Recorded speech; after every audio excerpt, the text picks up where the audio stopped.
안녕하세요. 승리한 상가족 여러분, 그리고 강성성경연구원 여러분, 오늘은 사도행전 25장 1절에서 12절 말씀을 가이사에게 상소하여 로마로 가게 된 바울이라는 제목으로 함께 말씀을 나누도록 하겠습니다. 오늘 본문 말씀은 이제 베스토가 새롭게 부임하여 유대인들 앞에 다시 바울이 서게 되는 내용이 기록되어 있습니다. 2년 후에 다시 재판이 열리게 되는데, 이때의 모습 속에서 나타나는 것은 무엇이냐면 이 유대인들과 대제사장들의 죄악된 모습입니다. 어찌하여 그들이 그렇게 악을 행하는데 열심이고, 그 어떤 문제보다도 이 자신들의 목적을 위해서 사도 바울을 죽이려는 것이 어떻게 그들에게 가장 중요한 문제가 되었는지 우리가 살펴보면서, 그럼에도 불구하고 하나님께서는 이 상황 속에서 하나님의 역사를 어떻게 이루시는지 우리가 확인하는 시간을 갖도록 하겠습니다. 자, 1절을 봅시다. 베스토가 부임한 지 3일 후에 가이사랴의 예루살렘으로 올라가니, 즉 이 예루살렘이란 곳이 이스라엘이란 곳이 얼마나 특이한 곳인지를 우리가 보여줍니다. 이 시대에 이 전 세계를 제패하고 있는 걸 로마입니다. 그리고 로마가 제패한 지역을 다스리고 있는 사람들은 바로 총독들입니다. 근데 이 총독이 1절 말씀을 보면 부임한 지 3일 후에 가이사랴에서 어디로 갑니까? 예루살렘으로 갑니다. 즉 부임한 다음에 전반적인 내용을 다 파악하기도 전에 어떤 일을 최우선에 둔 거냐면 바로 예루살렘에 올라가서 유대 지도자들을 만나는 것이 이 예루살렘 지역에선 가장 중요한 일이 되는 것입니다. 왜 그렇습니까? 이곳은 종교적인 자치권을 인정받았고, 그들의 종교성에 대해서는 많은 사람들이 특이함에 대해서, 그들의 또 어느 정도 수준의 높음에 대해서 인정하고 있던 것입니다. 그래서 이곳에서 총독으로서의 임무를 잘 수행하기 위해서는 이 유대 지도자들과의 협력 관계가 굉장히 중요하고, 이들의 영향력이 굉장히 크기 때문에 총독으로서 정말 빠르게 올라가서 그들과 교제를 하길 원한 것입니다. 근데 그때 어떤 일이 발생하냐면 2절 말씀을 봅시다. 대제사장들과 유대인 중 높은 사람들이 바울을 고소할 때, 자, 지금 새로운 총독이 와서 새로운 문제를 하고 있는 거예요. 그런데 그들의 가장 중요한 문제가 뭐냐면 바울을 고소하는 거예요.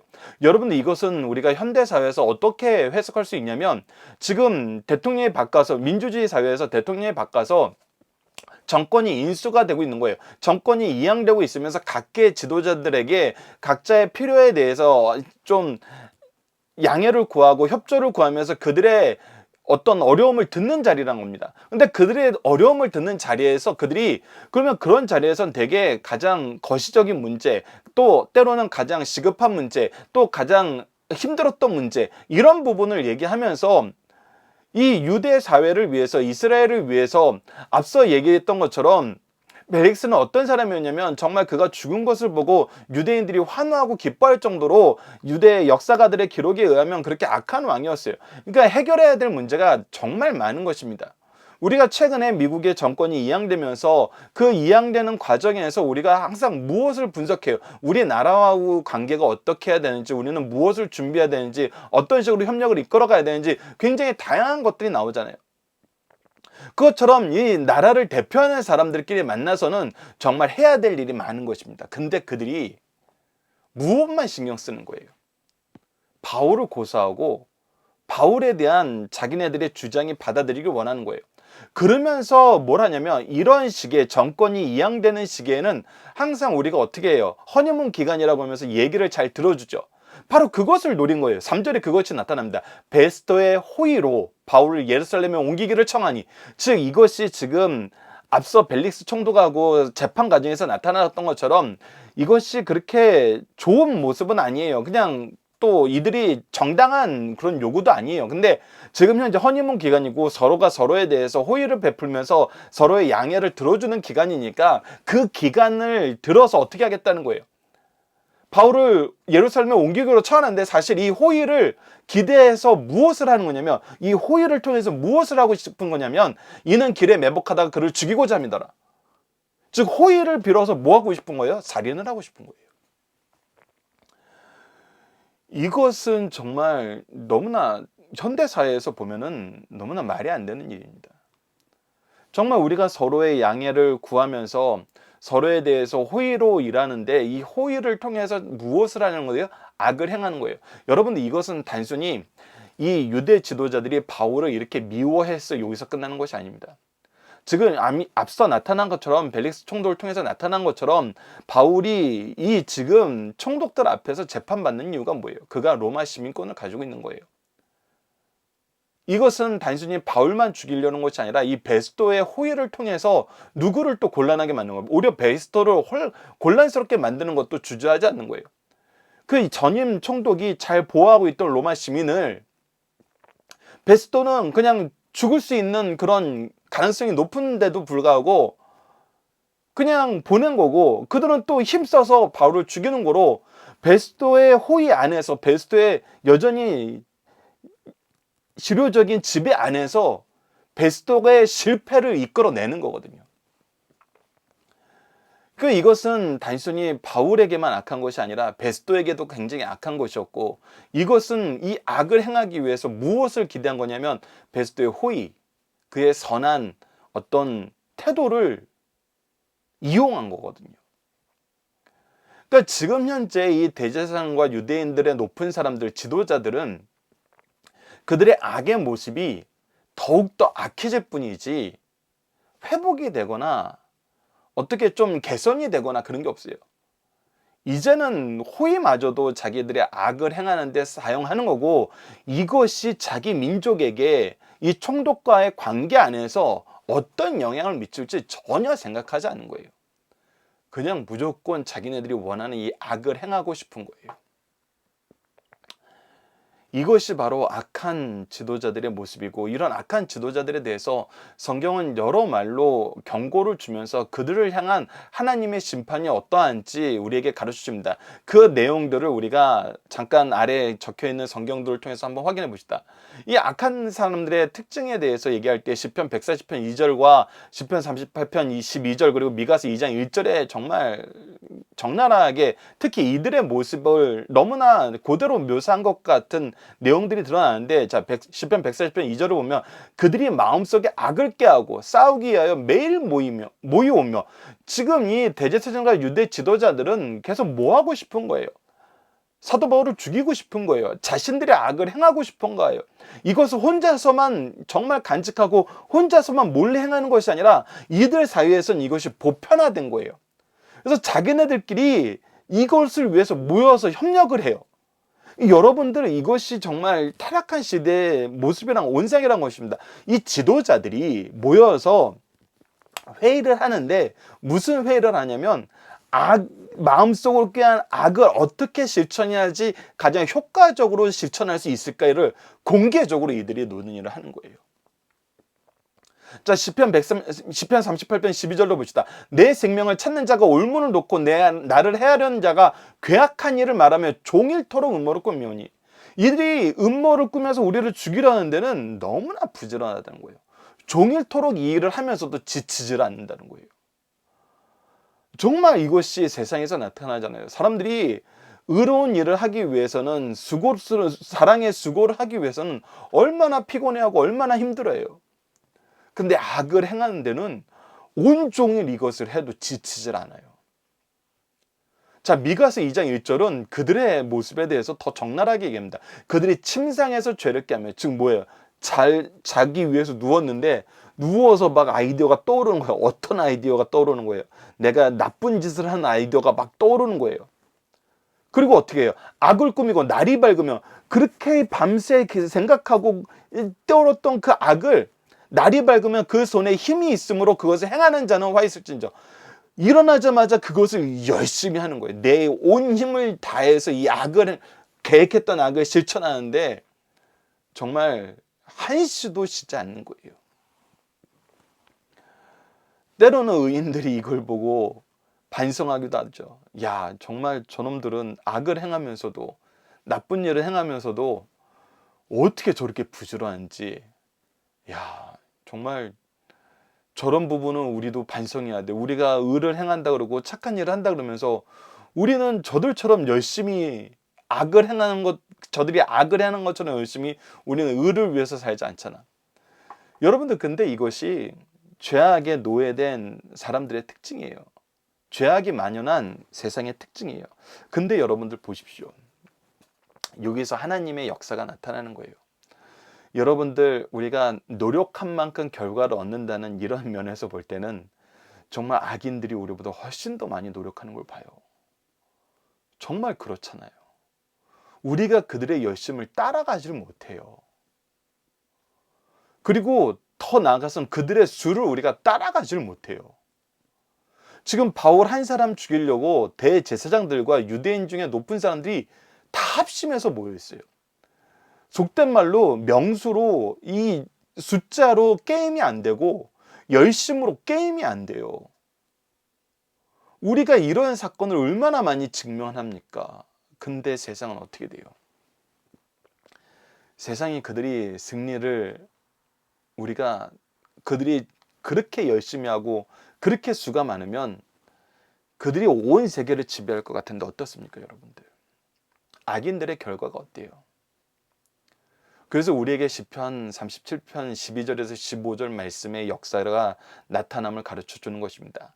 악인이 의인치기를 꾀하고 그를 향하여 그의 일을 가는도다. 정말 맨날 그것만 생각하고 이것만 정말 일을 갈면서 열심히 해요. 그러나 주께서 그를 비웃으시리니 그의 날이 다가옴을 보심이로다. 악인이 칼을 빼고 활을 당겨 가난하고 궁핍한 자를 엎드리며 행위가 정직한 자를 죽이고자 하나 정말 그들의 열심과 그들의 숫자와 그들의 강함은 이길 수 없어요. 근데 어떻게 돼요? 그들의 칼은 오히려 그들의 양심을 찌르고 그들의 활은 부러지리로다. 오히려 그들의 준비했던 칼이 그들의 무기가 그들이 악을 깨하기 위해서 했던 모든 것이 그들의 양심을 찔러서 그들의 죄를 드러내는 도구가 되어버린다는 거예요. 그리고 그들이 공격하려던 모든 것은 수포로 돌아가고 우리가 시편 2편 말씀을 통해서 확인했던 것처럼 하나님이 비웃으시고 그들에게 심판이 있을 뿐이에요.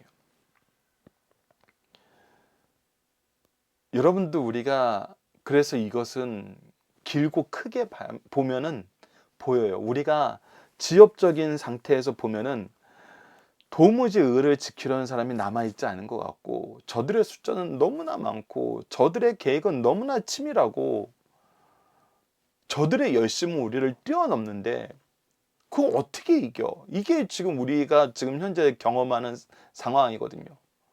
그리고 어떻게 저들이 저렇게 힘을 얻고 지지를 받고 오히려 더 잘 나가는 것 같아. 그럴 때 우리는 가끔 그렇게 얘기하죠. 가끔 그런 생각이 들 때가 있죠. 하나님 정말 왜 그러시는 거예요? 혹은 하나님을 잘 믿지 못하는 사람들은 하나님 정말 있는 거 맞아? 이렇게 얘기하잖아요. 근데 역사 전체를 보십시오. 그들은 항상 심판대 앞에 섰어요. 그들의 죄는 항상 드러났어요. 근데 드러날 때 그 속된 말로 스모킹 건이 뭐였어요? 그들이 계획한 악이었어요.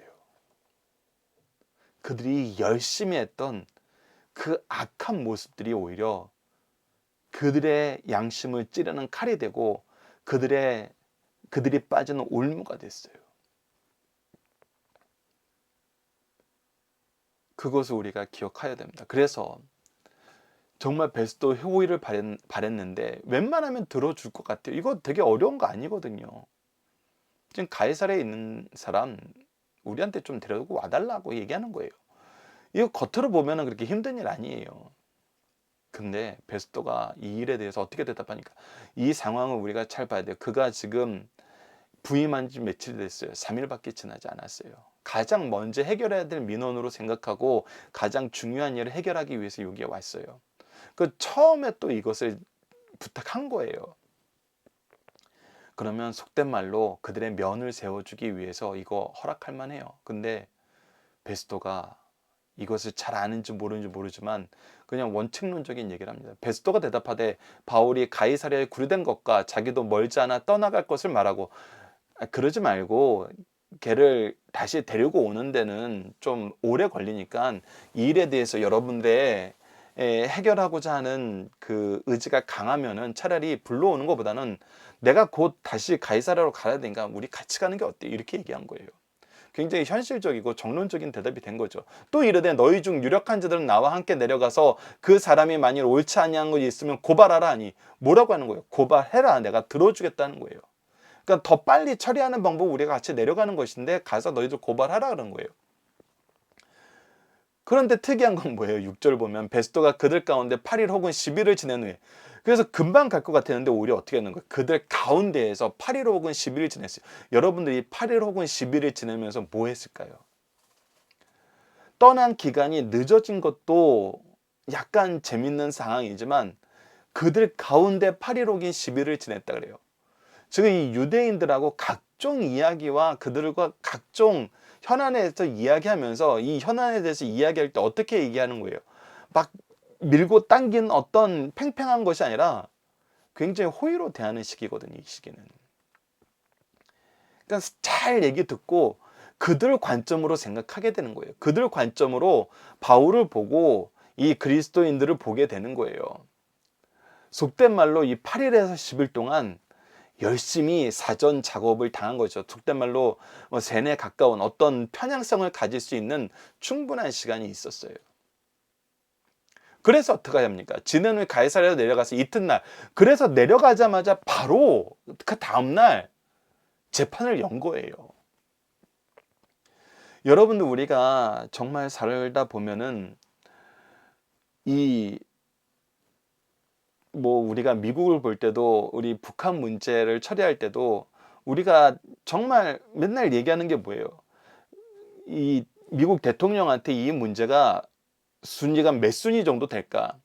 이것이 1번은 아니다라는 거 우리가 다 얘기하잖아요. 근데 최대한 일주일에 한 번 정도라도 그의 관심사에 들어가도록 우리가 계속 어떤 외교적인 노력을 하면서 이 문제를 그래도 좀 더 우선순위에 놓고 해결할 수 있도록 부탁을 해야 돼. 외교력을 발휘해야 돼. 이런 얘기 하잖아요. 그러니까 지금 현재 뭐가 됐냐면, 그가 진짜 총독으로 와서 해야 될 일이 많은 그 사람이 지금 현재 바울의 문제를 최우선으로 생각하게 할 만큼 유대인들이 사전 작업을 한 거예요. 근데 뚜껑을 열어보니까 어떻게 돼요? 7절, 그가 나오매 예루살렘에 내려온 유대인들이 둘러서서 여러 가지 중대한 사건으로 고발하되. 이게 뭐예요? 지금 그동안 여러 가지 중대 사건이라고 해요. 중대 사건. 우리가 앞서 더둘로와의 가정에서도 봤던 것처럼, 그리고 사도 바울이 그의 주장을 통해서 여러 가지 면에서 얘기했던 것처럼, 중대 사건은 뭐가 되냐면 예수님을 고발할 때도 되게 비슷했어요. 이 유대 사내들인 공회에서는 신성 모독이라도 고발하고, 이 로마 법정에서는 이것은 반란의 괴수라고 고발했던 것처럼 이렇게 바뀌는데, 사도 바울도 이 두 가지를 다 들은 걸로 봐요. 첫 번째는 율법에 대해서, 그리고 성전에 대해서, 그리고 가이사라에 대해서. 이 두 가지는 이 사내들인 공회 재판에서 제목으로 얘기가 되는 것으로 신성모독에 해당하고, 가이사라에게 대한 것은 반란이 되는 거예요. 신성모독과 반란. 이 프레임이거든요. 근데 중요한 건 뭐예요? 열심히 고발했는데 증거가 없네요. 증거가 없네요. 이게 참 아이러니한 겁니다. 열심히 사전 작업하고 정치적으로 다 해결을 했는데, 근데 여기에서 이미 그들의 거짓됨이 나오는 거죠. 여러분들, 확실한 증거가 있으면은 왜 정치적으로 어떤 목적을 이루기 위해서 사전 작업을 이렇게 열심히 해요? 이 속된 말로 로비를 한다는 것은 두 가지 의미가 있어요. 첫 번째는 우리가 공정하게 이 부분이 보여지길 원한다. 그래서 불공정한 부분을 계속 주지시키는 거예요. 그래서 이 부분을 이렇게 보면은 이쪽 부분을 못 봐서 불공정하게 되니, 이 부분을 당신이 꼭 알아두셔서 불공정하지 않게 이 일이 이루어지게 해주십시오라는 의미가 있고, 두 번째는 뭐예요? 그냥 불리한데 내 편 대달라는 거예요. 이게 지금 후진국형 로비는 두 번째 더 많이 들어가죠. 나 불리한데 내가 너 이익 챙겨줄 테니까 내 편 대달라는 거고, 오히려 선진국형 로비는 빈틈을 메꿔주는 거예요. 빈틈을 메꿔주고 더 포괄적인 시각을 갖게 해주는 거예요. 근데 이들이, 유대인들이 했던 건 뭐였던 거예요? 내 편 들어달라 그랬던 거예요. 왜? 증거가 없으니까. 우리의 면을 봐달라는 거거든요. 근데 재판은 공정하게 얘기할 기회가 있잖아요. 그래서 8절이 나타난 겁니다. 바울이 변명해야 돼. 유대인의 율법이나 성전이나 이게 뭐예요? 하나님에 대해서, 가이사랴에게, 로마 법정에 대해서 내가 도무지 죄를 범하지 아니하노라니. 그가 이 부분에 대해서 또 다 탄핵을 시키는 거예요. 앞서 얘기했던 것과 동일해요. 근데 이제 여기서 문제가 이제 드러나는 겁니다. 9절입니다. 이 4절에서 5절에서는 4절과 5절에서는 베스도가 지혜롭게 얘기한 것이 아니라 상황에 맞춰서 얘기하면서 이들의 계획을 수포로 돌아가게 했어요. 나 곧 빨리 갈 거야. 빨리 가니까 같이 가서 재판하는 게 너희들한테 이득이잖아. 그래서 그들이 호의로 바울을 죽이려는 이 계획은 하나님께서 상황적인 면에서 이 베스도의 입술을 통해서 그냥 무의로 돌아가게 했어요. 그리고 여기 와서 열심히 그가 사전 작업을 하고 로마 이 총독과 유대인들이 열심히 이 부분에 대해서 같은 시각을 갖게 만들어서 온 거는 어떻게 했어요? 바울의 이 말하게 하시는 지혜를 주셔서 이것을 또 다 무의로 돌렸어요. 그래서 베스도가 보니까 편을 들어줄 수가 없는 거예요. 편을 들어줄 수가 없는데 어떤 상태로 변해버렸어요? 구절을 보면 베스도가 유대인의 마음을 얻고자 하여 편을 들어주고 싶은 마음으로 변했어요. 그러니까 이들이, 이 유효력자들이 했던 로비가 어떻게 된 거예요? 통한 거예요. 그래서 처음 이 호의로 부탁했던 이 호의가 이제 어떤 의미인지 알매도 불구하고 이제 알죠. 지금 바울을 어떻게든 죽이고 싶은데 죽일 수 없구나. 근데 얘네들이 처음에 나한테 부탁한 게 뭐더지? 바울더러부터 예루살렘에 올라오게 해달라고 얘기했던 거는 이제 이 바울을 이제 암살하고자 하는 계획이 있다는 걸 알아요. 근데 알면서도 어떻게 돼버리는 거예요? 이제 동의하게 돼버리는 거예요. 즉 이 바울의 문제를 있는 그대로 해결하는 것보단 이 유대인들이 이렇게도 원하니, 그리고 여러분들 정치인들은 모든 정치인들이 그런 거 아니지만 유불리를 따지잖아요. 이들이 지금은 베스도가 충분히 이 문제에 대해서 조망할 수 있는 관점을 가지고 있어요. 그리고 자기는 유대인들의 민원을 해결해 주는 거였어요. 근데 민원을 해결해 주는 상태에서 이들이 로마 시민을 죽였어요. 그러면 자기가 충분한 준비를 하고 있으면 이걸 뭐 하는 걸로 만들 수 있어요?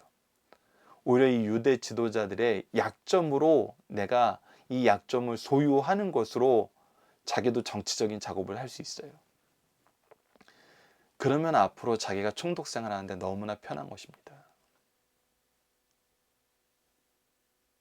그래서 바울이 이 유혹받을 만한 얘기로 해요. 바울더러 묻되 내가 예루살렘에 올라가서 이 사건에 대하여 내 앞에서 신문을 받으려.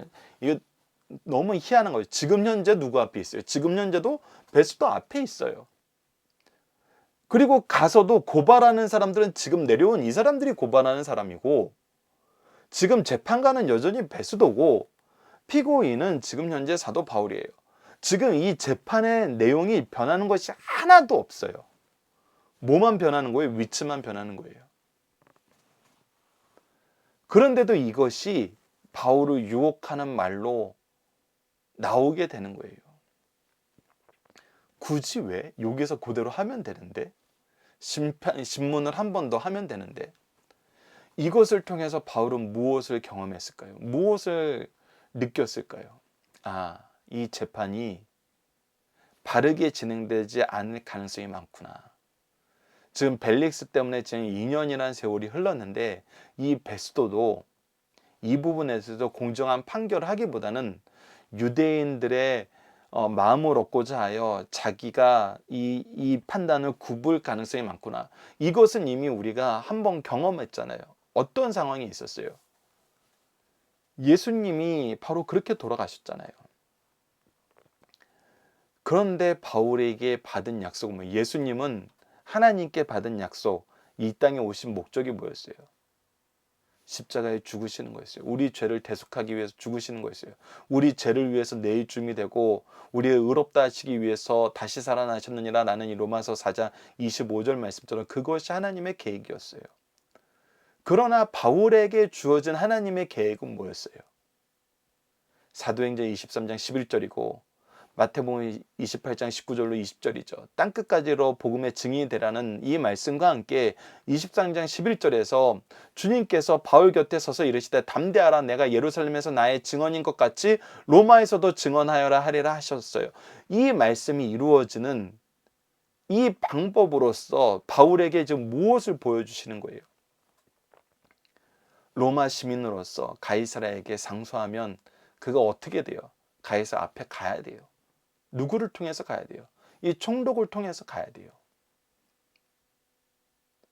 그래서 어떻게 합니까? 10절 바울이 이르되 내가 가이사의 재판 자리에 섰으니 이 재판은 당신은 누구예요? 가이사의 대리인이에요. 그리고 나는 로마 시민으로서 가이사의 재판에 참여하고 있는 거예요.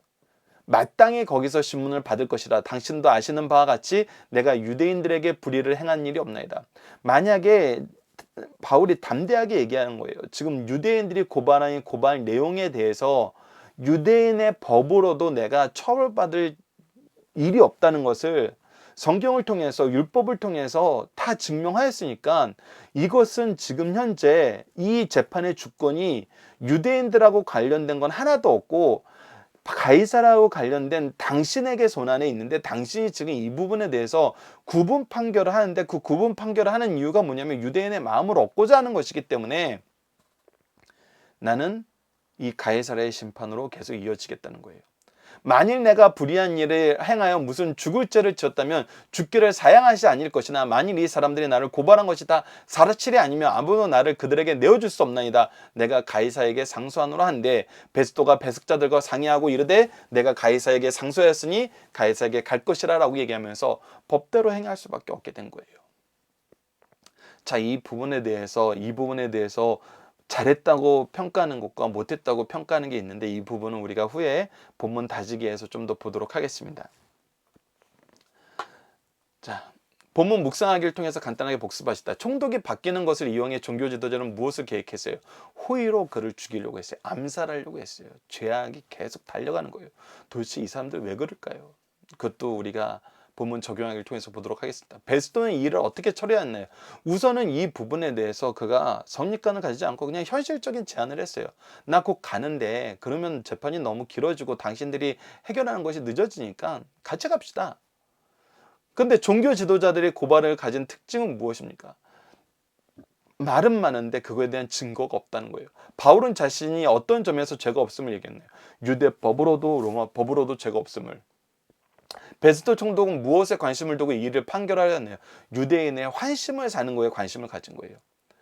그러니까 이들하고 여러 날 지내다 보니까 무엇을 경험한 거예요? 야, 얘네들 협조로 없죠. 뭐 그렇다고는 참 여기 총독 생활하기 좀 힘들겠다. 혹은 얘네들의 약점을 잘 잡아서 이용하면 나 총독 생활 잘하겠다.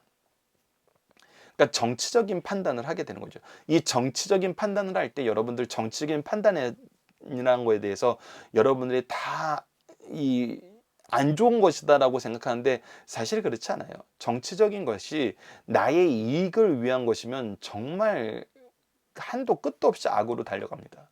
근데 정치적인 판단이 약한 사람, 부족한 사람, 우리가 돌봐야 되는 사람 위주로 가면은 이것은 한없이 좋은 결과를 만들어내요. 그래서 여러분들 이 부분도 이 표현에 대해서 너무 선입견을 가지지 마시고 이것을 무엇을 위해 쓰는지를 잘 보셔야 돼요. 베스도는 지금 정치적인 판단을 누구를 위해 쓰고 있어요? 자기를 위해서 쓰고 있어요. 그러니까 악한 결정을 하는 거예요. 마지막 6번째, 바울은 자신의 재판에 대해서 어떠한 방법을 선택합니까? 이 부분에 대해서 자기 권리를 사용하는 거예요. 그리고 예수님이 약속해 주셨던 대로 로마에 가는 길로 이 방법이 옳은 방법이라는 생각과 지혜를 통해서 결정하게 된 거예요. 자, 그럼 본문의 중심선을 봅시다. 사도행전 24장과 26장 말씀은 24장에서 26장 말씀은 바울 사도가 로마 총독들에게 재판을 받는 전후 사정을 기록한 말씀이에요. 25장 말씀은 바울의 사건을 접수한 벨릭스 총독이 2년간이나 그 일을 처리하지 못하고 미결로 남겨두고 후임 총독으로 브루기오 베스토가 부임하면서 벌어진 상황이 기록되어 있습니다. 베스토 총독이 부임하면서 어떤 상황이 전개되었는지 살펴봅시다. 1절에서 5절 말씀은 베스토 총독은 부임한 지 3일 후에 예루살렘을 방문하여 유대 지도자를 만나게 됩니다. 이때 대제사장과 유대 고위층 인사들은 바울을 예루살렘에서 재판할 수 있도록 요청하였습니다. 이에 베스토 총독이 바울의 사건을 접수하게 되었습니다. 6절에서 12절 말씀, 오늘 본문까지죠. 가이사랴에 기임한 베스토 총독은 재판을 개정하여 바울을 변론을 듣고 바울의 무죄를 확인한 후 유대인의 마음을 얻고자 하여 바울더러 예루살렘에 올라가 심판을 받으려느냐 물었어요. 이건 전혀 의미가 없는 거거든요. 똑같은 재판인데 왜 장소만 바꿔요? 유대인들의 사정을 들어주겠다는 결단을 한 거예요. 바울은 이를 거부하고 자기 사건을 가이사에게 상소했습니다. 그 13절에서 22절은 이때 칼키스를 다스리고 성전을 돌보며 대제사장의 임명권을 가진 아그리파 2세와 그 동생 버니게가 신임 총독 베스토에게 인사쳐 왔으므로 바울의 사건을 해결해 그의 도움을 요청하였습니다. 그래서 그들도 바울 보기를 원했어요. 그리고 23절로 27절에서 또 베스토 총독은 아그리파 2세의 요구를 받아들여 가이사에게 상소한 바울에 대해서 가이사에게 보고할 자를 얻고자 하여 다시 바울을 피고석에 세웠습니다. 아그리파 2세 와 버니게가 천부장들과 성중 높은 사람들이 배석한 자리에서 재판을 개정했어요. 이어서 26장에서는 바울이 그곳에 있는 모든 사람들에게 그리스도를 증거하여 특히 아그리파 2세에게는 그리스도인이 되기를 권하고 있어요. 우리는 24장에서 26장에서 바울이 로마 총독에게는 피고로 재판을 받는 모습에서 소극적인 면을 보였으나 전도자로서 매우 적극적인 모임을 확인할 수 있습니다. 바울의 변론은 자기의 무죄를 증명하기보다는 예수께서 어떤 분이시며 자기와 어떤 관계이고 모든 사람과 어떤 관계가 있는 분임을 증거 소개하게 됨으로써 전도자 사도로서의 사명을 다하고 있어요. 그래서 그 재판 자리가 항상 무엇하는 자리가 되냐면 예수 그리스도를 전하는 자리가 되는 거예요. 자, 우리가 오늘 본문 말씀에서는 자세하게 나타나지 않았지만 여전히 이들이 얘기하고 고발하는 내용 중에 하나는 뭐예요? 우리 중에 한 분파인 유대인들이 고발하는 한 내용은 이것은 빠질 수가 없어요. 우리 중에 한 분파인 나사렛 예수를 따르는 자들의 우두머리로서 이 사도 바울은 우리가 처단해야 될 그런 죄목을 가지고 있다는 거였어요. 필연적으로 예수님에 대해서 얘기할 수밖에 없어요. 자, 이 부분은 우리가 이 아그리파 2세가 배석했던 이 재판 과정에서 좀 더 자세하게 보게 됩니다. 자, 오늘 본문의 중심 사상입니다. 첫 번째, 악한 계획이 계속 실패함에도 회개하지 않는 유대 지도자를 보게 됩니다. 2년 전 유대 지도자들은 악한 계획을 모두 실패했어요. 바울을 불법으로 살해하는 음모도 좌절되었고 벨릭스 총독에게 고소한 것도 실패로 돌아왔어요. 이때 이들은 잘못을 회개하지 않고 다시 바울을 살해하려고 계획했어요. 즉 이들에게 무엇이 없었던 거예요? 바로 회개가 없었던 것입니다. 이것이 없다는 것이 얼마나 중요한지 우리가 적용하기를 통해서 보겠습니다. 이런 악한 생각과 악한 의도가 마음속에서 사라지기 얼마나 어려운지를 보여주고 있어요. 이들의 악은 계속되고 있어요. 새로 부임한 총독에게 종교 지도자들이 첫 부탁으로 선정과 구명 운동을 요청한 것이 아니라 살인을 위한 불법 재판이었어요. 죄가 얼마나 무섭고 부패한 종교 지도자들의 모습이 얼마나 악한지를 보여주고 있습니다. 두 번째, 선한 사랑과 선한 행동을 모함하는 거짓 증언은 역사 속에서 오랫동안 지속하여 흔히 있는 일이에요. 그러나 이는 명백히 범죄라는 것을 우리가 알아야 됩니다. 유대 지도자들은 눈을 크게 뜨고 바울에게 로마법과 유대법에 대한 범죄의 증거를 찾으려고 하였지만 아무런 증거도 찾지 못했어요. 이것은 바울 사도가 자기 사명을 얼마나 성실하고 조심스럽게 감당했는지를 보여주는 거예요. 우리도 다니엘과 바울처럼 성결한 삶을 살아야 됩니다. 그리고 불법 행위가 드러나면 응분의 벌을 달게 받을지언정 변명하고 부인하다가 더 큰 죄를 추가하는 누를 행하지 말아야 됩니다. 마지막 세 번째, 바울 사도는 이성을 잃은 유대인들의 행동과 여론의 시이 흔들리는 총무의 직무 행위에 자신을 맡길 수가 없어서 가이사에게 호소 상소하였습니다. 당시 법은 로마 시민권자가 황제에게 호소하면 영지에서 행하던 모든 재판 절차는 중단되고 로마 황제에게 직접 재판을 받기 위해서 로마로 가게 돼 있어요. 이 법에 의해서 자기가 로마에 갈 수 있는 방법, 하나님께서 인도해 주신 방법으로 이것을 선택한 거죠. 바울은 자신에게 주어진 정당한 권리를 바르게 행사하여 로마로 향한 선교의 소원을 성취하며 지연된 로마 선교의 불을 지피기 위해서 가이사에게 호소했습니다. 자, 본문 다지기입니다. 첫 번째, 왜 유대인들은 이렇게 사악한 마음이 2년이 지나고도 고쳐지지 않았을까? 앞서 얘기했던 이들에게 회개가 없었어요. 회개가 없다는 건 뭡니까? 회개라는 건 뭐예요? 내가 하나님 앞에 무릎 꿇었을 때 하나님의 기준으로 나를 보게 되는 거예요. 하나님의 거룩하신 모습으로 나를 보는 거예요. 하나님의 영광된 모습으로 나를 보는 거예요. 하나님의 지혜로운 모습으로 나를 보는 거예요. 그랬을 때 내가 무엇을 인정하게 돼요? 나의 죄를 인정하게 돼요. 이들이 지금 열심으로 하나님을 섬긴다 그러는데 계속해서 드러나는 건 뭐예요? 이들의 죄악됨이에요. 죄악이 계속 쌓이는데도 그들의 죄악됨이 그들에게 어떠한 견제장치나 브레이크가 되지 않아요. 이것은 뭐예요? 그들이 회개하지 못한다는 거예요. 그래서 회개는 내가 하나님 앞에 무릎 꿇고 하나님의 기준으로 봤을 때 내가 죄악됨을 인식하게 되고 알게 되고 이 죄악을 싫어하게 되고 죄에서 돌이키게 되는 거거든요. 근데 그러지 않으니까 죄가 계속 쌓이고 죄를 더 열심히 행하고 죄로 달려가고 있는 거예요. 두 번째, 원고인 유대인들이 바울을 고소한 내용은 무엇인가? 앞서 살펴봤던 것처럼 율법에 대해서, 성전에 대해서, 그 로마법에 대해서 자기네들에게는 신성모독이라고 얘기하고 로마에게는 가이사에게 반란을 했다는 거예요. 바울이 베스터 법정에서 변명한 내용은 무엇입니까? 동일한 것입니다. 이들이 고발한 거 율법으로나 성전이나 가이사에게 도무지 죄를 범한 것이 없다는 거예요. 그것을 하나하나 다 설명해 주는 것이요. 자, 바울의 상소를 긍정적으로 보는 견해는 무엇입니까? 자, 이게 세상 법정이기 때문에 이런 얘기가 나오는 거예요. 우리가 성경에서 세상 법정에 송사하지 말라는 고린도전서 말씀이 있기 때문에 이것을 우리가 얘기하는데, 자, 봅시다. 하나씩 봅시다. 우선 긍정적인 면을 먼저 보면 바울의 무죄의 확신이 없었다면 상소하지 않았을 것이라고 보는 이 견해예요. 자, 앞서 얘기했던 것처럼 증거가 있으면, 그리고 내가 조사하면 다 나와, 이 말처럼 조사해서 나올 것이 있으면은 나가지 않죠. 오히려 피하는 방법을 찾겠죠. 근데 그게 확신이 있는 거예요. 바울은 하나님과 사람 앞에서 양심의 거리낌 없이 살았다는 것입니다. 그리고 하나님이 정하신 국가의 권세를 인정했어요. 만일 가이사의 정권을 인정하지 않았다면 그런 결정을 내리지 않았을 것입니다. 또 바울이 불편한 순교를 피하려는 뜻도 포함되어 있어요. 이 부분은 우리가 잘 봐야 돼요. 우리가 순교를 각오할 때가 있어요. 근데 각오할 때는 무엇이냐면 내가 하나님의 뜻을 행할 때예요. 나에게 주어진 하나님의 계획과 뜻이 나를 그 방향으로 인도한다면 나는 순교할 수 있어요. 그러나 내가 불의에 대항한다고, 내가 이것은 용납하지 못한다고, 그러니까 나에게 맡겨진 일이 아닌데도 불구하고 이 일에 나서는 것은 사실은 우리가 주의해야 될 부분이 있어요. 이 부분 우리가 함부로 결정해서는 안 돼요.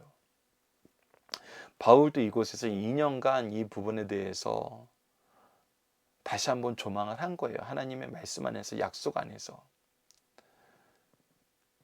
그리고 우리가 로마서 안에서 나타나는 것처럼 이 하나님이 세우신 정권을 인정했기 때문에 이 시스템 안에서 할 수 있는 일을 하는 거예요. 그래서 순교를 피하라는 뜻도 포함되어 있다는 이 부분의 설명을 더 보도록 하겠습니다. 바울에게는 하나님 나라를 확대시키려는 불타는 염원이 있어요. 그리고 예수님께서 명령해 주시고 약속해 주신 이 일이 있잖아요. 로마에 가서도 나에 대해서 증언할 것이다. 여기서 죽는 것이 그에게 주어진 하나님이 주신 사명이 아니에요. 로마까지 가는 거예요. 가서 뭐 하는 거예요? 예수 그리스도의 복음을 전하는 거예요.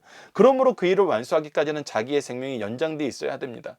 또한 복음을 들고 로마와 땅끝까지 가려는 자세로, 그리고 하나님께서 이미 말씀하여 주신 대로 로마로 가게 하신다는 보장을 믿었기에 이러한 결정을 내린 것으로 보는 것으로 이것을 긍정적으로 봐요. 근데 이런 일이 일어난 것이 이제 이 재판정이라는 것 때문에 이런 부정적으로 보는 견해가 있어요. 첫 번째가 뭐냐면 그리스도의 무저항주의와 바울의 선택은 어떤 조화를 이루는가. 오히려 무저항적으로 계속 자기 사명을 감당하면서도 계속 사명을 감당하면서 이렇게 이들에게는 저항을 하지 말아야 되는데, 이것이 재판 과정에서 계속 변론을 하고 상소를 한다는 건 저항하는 거 아니야 라는데, 이것은 무엇이냐면 사도 바울이 가이사에게 상고하는 것이 나 이렇게 억울하니까 얘네들 혼내주세요라는 그런 주장을 하는 것이 아니잖아요. 나의 죄가 없음을 정당하게 판결해 달라는 거잖아요. 그래서 보복이 원한 것이 아니기 때문에 이것은 무저항주의라고 볼 수 있어요. 둘째, 그리스도인의 불의한 자 앞에 송사하지 말라는 고린도 전서의 교훈과 이것이 일치하냐는 거예요. 아니, 왜 세상 법정으로 가지 말라 그랬는데 왜 자꾸 세상 법정에서 이 일을 해결하려고 그래야 그러는데, 여러분 이것은 전후를 잘 따져야죠. 사도 바울이 지금 세상 법정으로 가져갔습니까? 아니죠. 오히려 이들이 죽이려고 사도 바울을 거짓 고소한 거죠.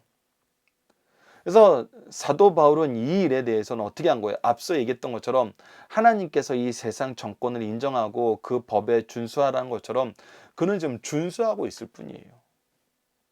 그의 죄가 드러나지 않는데도 불구하고 지금 2년간 여기서 구금당하고 있었고, 또 이 재판이 휘어지는 것을 보고, 이 공정하지 않은 것을 보고 이거에 대해서 충분히 베스도에게 항의할 수 있음에도 불구하고 그러지 않았어요.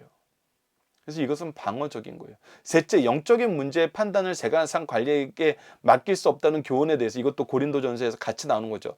근데 이 부분에 대해서도 분명히 보는 것은, 지금 사도 바울이 분명히 선언하잖아요. 내가 유대법으로는, 즉 영적인 문제에 대해서는 아무런 죄도 없고 저들이 내 죄를 추궁한 부분에 대해서 어떤 증거도 없고, 이 면에서 내가 깨끗합니다. 근데 내가 지금 현재 구금되어 있는 이 부분에 대해서는 유대법에 의한 것이 아니고 가이사의 법에, 로마법에 의한 거기 때문에 나는 이 가이사의 법 안에서 이제 이 문제를 해결받으면 되기 때문에 상고하는 것입니다.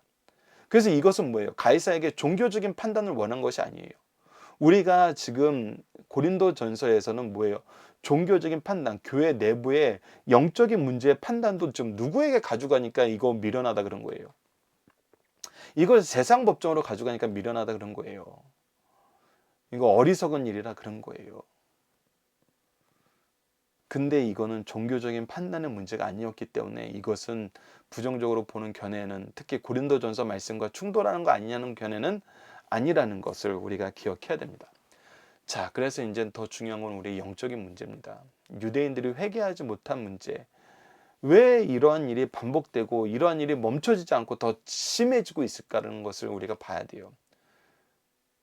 그 핵심이 회개의 역사가 없었다는 것입니다. 그래서 왜 회개의 역사가 신앙생활에 중요한지 우리가 알아야 돼요. 말씀을 통해서 확인해야 돼요. 자, 마태복음 3장 2절과 8절 세례 요한이 얘기한 겁니다. 회개하라 천국에 가까우니라. 그러므로 회개에 합당한 열매를 맺고, 세례 요한에 대한 예언의 말씀 뭡니까? 이사야서에게 나타난 것처럼 그의 길을 곧게 하고 굽었던 길을 평탄하게 하고, 즉 예수 그리스도로 나아가는 길을 여는 것이 바로 구약에 예언된 세례 요한의 모습이에요. 근데 그 길을 바르게 여는데 가장 중요한 게 뭐였다는 거예요? 회개였다는 거예요.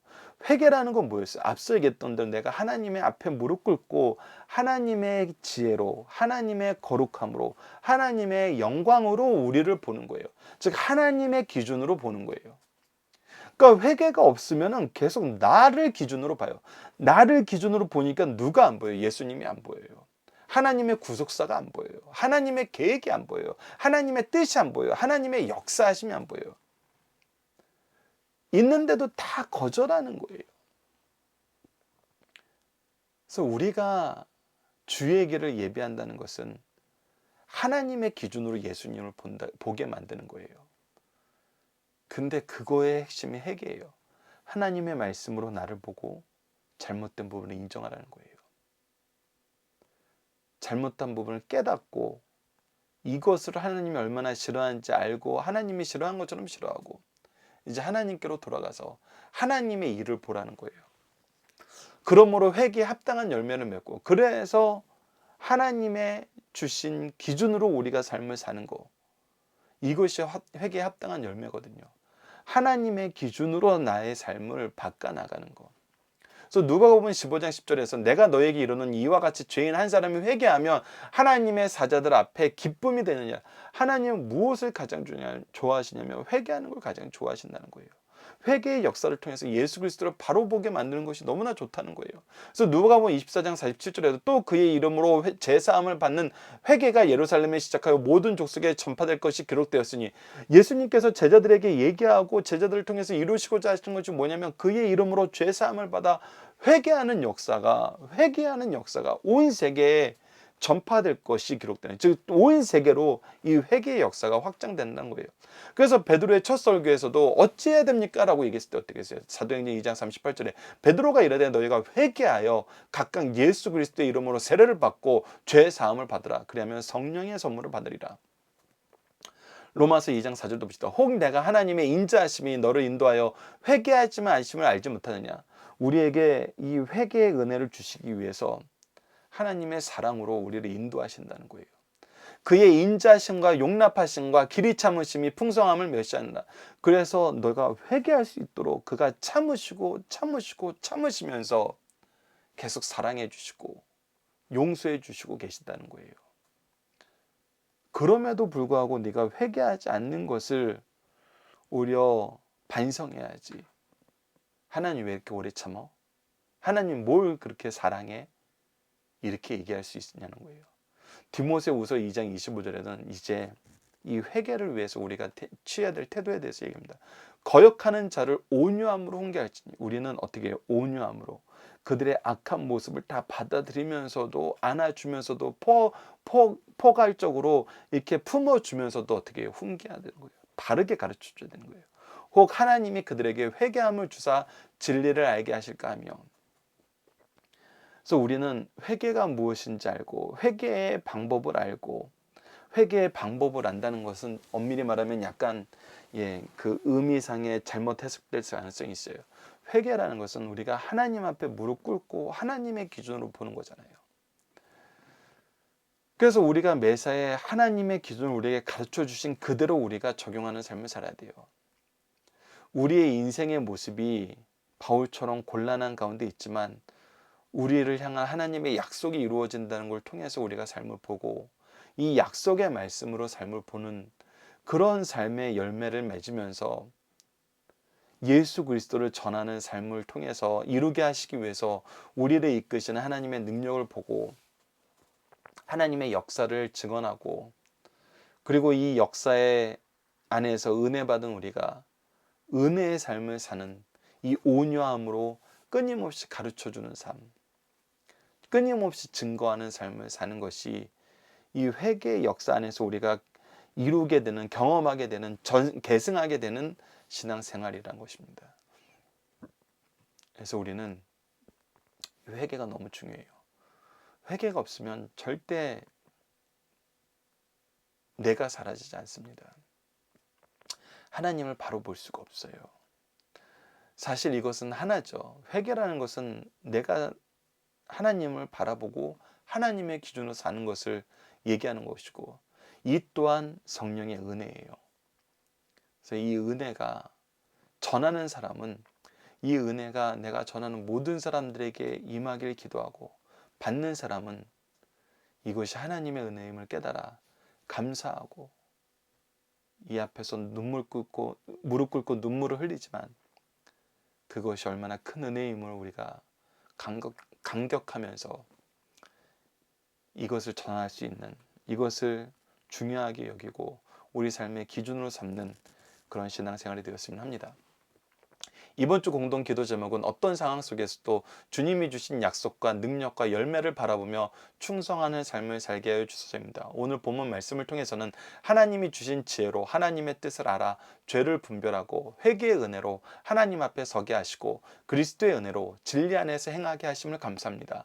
회개의 은혜가 크고 능력이 한이 없음을 깨닫고 우리가 죄에서 돌이켜 오직 하나님을 향하게 하여 주소서라고 기도하는 우리 승리한 상 가족 여러분들, 강성성경연구원 여러분을 내게 기도합니다. 감사합니다.